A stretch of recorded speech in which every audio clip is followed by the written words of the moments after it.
Assalamualaikum warahmatullahi wabarakatuh. Alhamdulillah wahdah, wassalatu wassalamu ala rasulillah. Allahumma salli ala nabil hashimi Muhammadin wa ala alihi wasallim tasliman. Bapak ibu ikhwan akhwat yang berbahagia, kali ini ada 3 pertanyaan yang ingin kita jelaskan insyaallah ya, berkenaan dengan zikir jahar. Yang pertama, kenapa gerakan kepala di dalam zikir jahar itu seringkali diamalkan tidak sesuai tuntunan? Kedua, kenapa gerakan kepala di dalam zikir jahar itu cenderung terkesan asal-asalan, tidak beraturan, gerakannya kadang atas bawah? Ketiga, kapan gerakan kepala zikir jahar itu diamalkan sesuai tuntunan, sesuai dengan aturan? Baik Bapak Ibu ikhwan akhwat yang berbahagia, memang gerakan kepala di dalam zikir jahar itu sudah ada tuntunannya ya, dari Guru Agung Pangarsa Abah Anom Syekh Ahmad Shahibul Wafa Tajul Arifin. Tuntunannya ketika kita zikir jahar itu dimulai gerakannya dari bawah pusar, terus naik ke otak di kepala mengenai latifah akhfa, nafas dan pusat latifah qalb, lalu diarahkan ke dada kanan mengenai latifah khofi dan latifah ruhi, lalu mengarah ke dada kiri kembali mengenai latifah akhfa, lalu mengenai latifah sirri, dan kemudian ditutup zikir jahar ini di latifah qalbi yang terletak di bawah susu kiri. Inilah tuntunan gerakan zikir jahar yang dituntunkan oleh Guru Agung Pangarsa Abah Anom. Tuntunan mengenai gerakan zikir jahar yang benar ini tentu saja telah kita ketahui bersama ya ketika kita talqin zikir itu. Juga di dalam kitab Miftahus Sudur, Guru Agung Pangarsa Abah Anom juga menjelaskan tuntunan ini ya. Ada 2 tempat penjelasan mengenai gerakan zikir jahar yang benar itu. Jadi sudah ada penjelasannya dari Guru Agung Pangarsa Abah Anom, yaitu dimulai dari bawah pusar mengarah ke otak di kepala, lalu ke dada kanan, lalu kemudian ke dada kiri. Inilah gerakan zikir jahar yang sesuai dengan tuntunan yang dituntunkan oleh Guru Agung Pangarsa Abah Anom. Akan tetapi, bila kita melihat jamaah kita di dalam zikir jahar, kita kadang jarang sekali ya melihat gerakan zikir yang sesuai tuntunan tadi itu ya. Kecuali hanya 3 zikir yang pertama, biasanya begitu ya. Setelah itu gerakan zikir cenderung dengan gerakan atas bawah, atau juga kadang asal-asalan, tidak beraturan gerakannya itu ya, tidak sesuai sebagaimana yang dituntunkan tadi. Lalu bagaimana kita menyikapi permasalahan ini?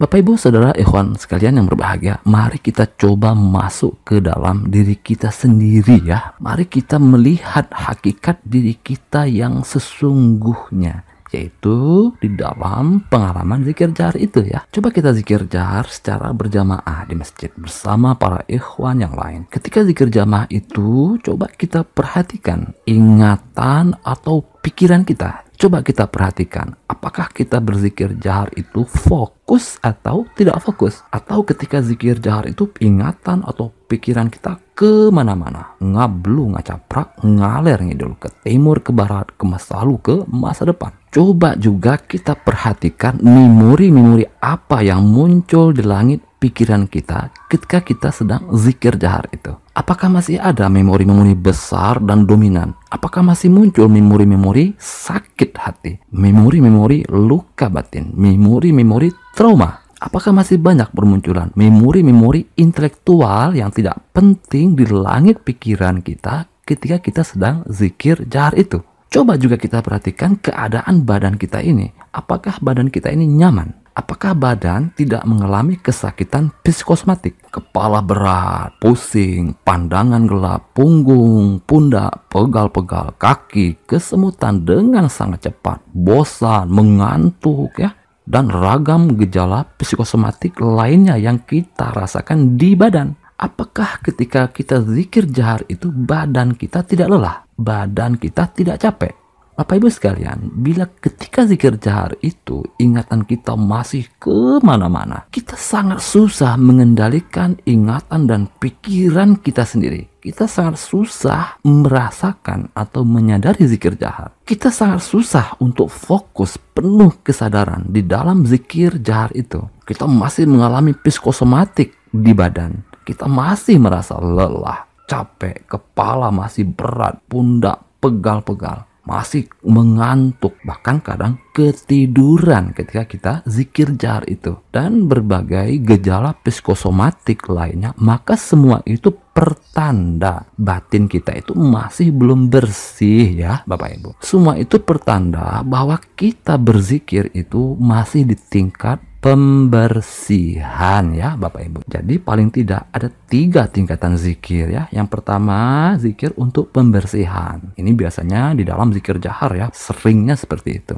Yang kedua, zikir untuk ketenangan. Ini lebih banyak nanti bicara di tingkat zikir khafi atau zikir tawajuh. Yang ketiga adalah zikir untuk kesadaran. Nanti kita akan perdalam di tingkat zikir sir nanti ya. Baik Bapak Ibu sekalian berbahagia, jadi bila kita merasakan berat di badan, pikiran dan ingatan kita sangat mudah menyimpang ke sana kemari. Ingatan kita begitu mudah ngablu, ngacaprak, ngaler ngidul. Ini pertanda kita berzikir jahar itu masih di tingkat pembersihan batin. Di tingkat pembersihan batin, zikir itu akan sangat susah untuk kita rasakan, sangat susah untuk kita menyadari zikir. Kenapa? Karena kita masih terus-menerus diganggu dengan sangat kuat oleh kotoran batin kita sendiri. Kita masih terus-menerus diganggu oleh kelelahan psikosomatik di badan kita sendiri. Dalam kondisi seperti itu, sekali lagi kita akan sangat susah untuk merasakan atau menyadari zikir jahar. Oleh karena itu, dalam kondisi demikian, gerakan zikirnya tidak harus sesuai aturan dan tuntunan. Gerakan zikir jaharnya ya bebas-bebas sajalah. Itu lebih baik. Kenapa? Karena tidak mudah ya Bapak Ibu. Tidak mudah untuk melakukan gerakan zikir jahar yang sesuai dengan tuntunan tadi. Sementara kita masih diganggu oleh memori-memori negatif bawah sadar. Sementara kita masih diganggu oleh psikosomatik yang masih kita rasakan di badan kita. Kemudian, kapan kita berzikir jahar sesuai dengan tuntunan tadi itu? Dari bawah pusar ke otak di kepala, ke dada kanan, lalu ke dada kiri. Kapan kita berzikir jahar, gerakannya sesuai dengan tuntunan tadi, kita bisa memulai untuk berzikir jahar sesuai tuntunan tadi itu bila batin kita sudah lebih tenang ya. Bila batin lebih tenang, kita sudah saatnya belajar untuk melakukan gerakan zikir jahar sesuai dengan tuntunan. Jadi ketenangan batin. Apa itu tanda batin itu tenang? Tanda batin tenang itu kalau kita fokus, kalau kita mampu menyadari zikir jahar. Ini tanda batin kita tenang.